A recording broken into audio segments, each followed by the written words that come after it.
Sandy Says Read, and welcome to the channel. Today we're going to do a review of Funny Story by Emily Henry. Here we go. Okay, so let me give you guys the specs. The specs are Funny Story by Emily Henry. This was published by Penguin Random House in 2024. This particular version is 525 pages. It is written in first person present tense. You guys, I struggle a little bit with that first person present tense. First person point of view, sometimes it throws me, and present tense does throw me. But it worked out okay because it kept us firmly in the point of view of Daphne, our main character. I mean, we were firmly in her point of view for the whole book, and that worked. So let me read the back cover for you after showing you the front cover. Let's get the glare off of it. Yeah, let me just wave it around at you. Okay, let's try to get the glare off somewhat. It's a very shiny book. It has a very shiny front cover. So there's the front cover. Let me read you the back cover. It's a funny story.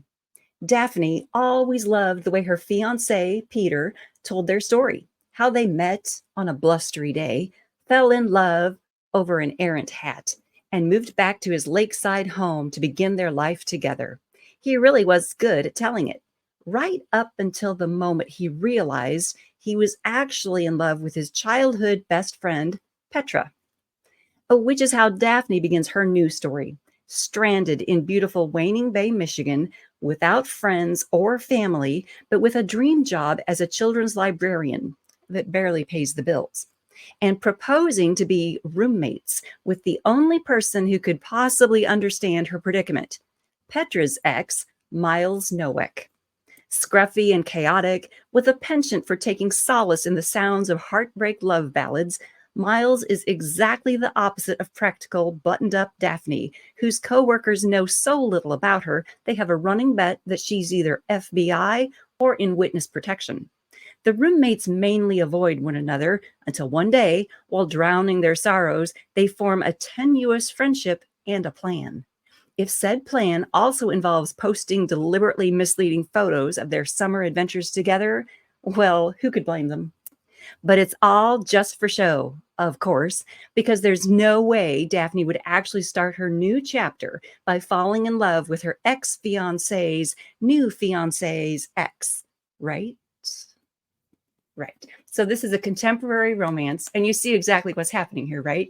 These two, Daphne and Miles, are like forced into a pretend relationship, thus a romance will bloom from that. And that's all the spoiler I'm going to give you. I mean, we get some of that spoiler from this back cover, from the synopsis teaser, right? But that's all the spoiling that I'm going to give you.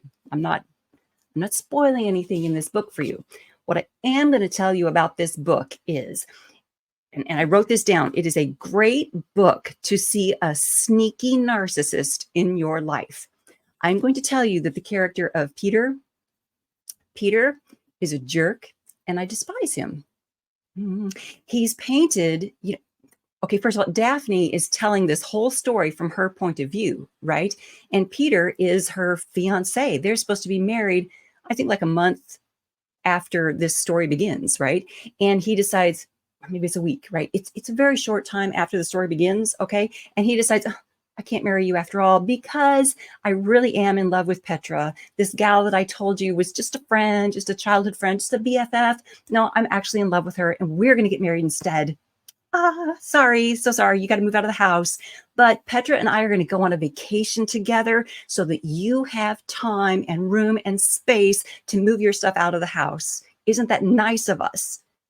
Peter is just a cretin, okay? He's just a jerk. That's Peter in a nutshell, okay? He's couching everything as, I'm such a nice guy and I'm so kind and thoughtful that I'm going to do this great, wonderful thing so that you have the space to get out of my home. Yeah, that's Peter. That's Peter. I despised him. I didn't like him. And we see him through Daphne's eyes throughout this book. So throughout this book, we're slowly seeing his manipulation. I don't want to spoil things, but we're just slowly seeing the way he works. And Yeah, there you go. I'm not fond of Peter. Never was. He's just a jerk. Just a jerk. Okay, let's see. We also see Miles, the roommate. We see Miles through Daphne's eyes, of course, because we're in Daphne's point of view. And we see Miles almost as like this, what did it say? Did it describe him as scruffy? Yeah, scruffy and chaotic. We see him as scruffy and chaotic and messy. And, he's like smoking pot. The first time we meet him, his room is like this fog of marijuana smoke, right? When she knocks on his door and asks him if he can turn the sad music down, this like puff of smoke just wafts out over her because he's in there smoking pot and wallowing in misery. And so we get this impression of Miles as, I want to call him a deadbeat. We get this impression of Miles as this sad, pathetic lump of pathos, right? But he's not. I mean, of course, he's going through a hard time. In the beginning of this book, of course, he's going through a hard time. His fiance, whom he was in love with, who he dated for 3 years, just dumped him to go marry her childhood friend. Okay. He's in the same boat that Daphne is in. Of course, he's sad. Of course, he's going through all the emotions, all the feels, right?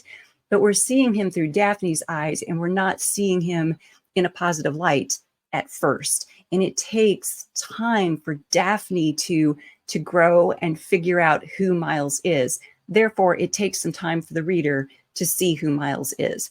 And I think the reader starts to figure out who he is before Daphne does. That makes sense? I think we see Miles and his arc before Daphne sees Miles and his arc, which it's very clever the way Emily Henry was able to do that for us. I liked that. That is the mark of a fabulous writer, if you ask me. It was very, very well done. I want to mention that in this book, there are scenes of there's heavy petting. There is some sex in this book. It's easy to skip over those, though. I didn't find them crucial to the story. So if you're a little sensitive to the spicy stuff, it's easy enough to skip over the spicy things, and it won't detract from the story, if that makes sense. All right, what else? Oh, what else did I want to point out in the book? Okay. Page 179 I wrote down here on my notes, life philosophy. I very much appreciated this. On page 179, Miles is talking to Daphne, and he says to her, or maybe he says, eyes crinkled against the sun, everything worth doing comes with some risk. And isn't that great? Isn't that a wonderful thought? I mean, everything worth doing comes with some risk. Yeah, it does. I agree, Miles. I agree. Oh, you guys, hang on. I have an alarm going off next to me. Hold, please. Okay. Yeah, I have 30 minutes to wrap up this live stream because I have a Zoom happening at 1. Okay, so that's the book in a nutshell. I don't want to go over too many other things because I don't want to give away spoilers. The obvious thing about this book is that it is a contemporary romance. So we've got these two characters forced into a friendship that, of course, is going to blossom into a romance. Come on, that's contemporary romance. That's what you got. So I don't want to tell you all these things that happen in there because the things that happen along the way are the things that would spoil the fun of the story. So I don't want to tell you all those things. I want to leave it up to you guys to read and enjoy. And yeah. Is that good enough for a review? Thumbs up for a non-spoilery review of Funny Story. Yeah. Because the news story that Daphne gets to tell is kind of funny. Whereas the story that Peter was telling about how Peter and Daphne met wasn't really funny and ended up stupid because Peter's a jerk. That's it. Thank you so much for tuning into the review of Funny Story by Emily Henry.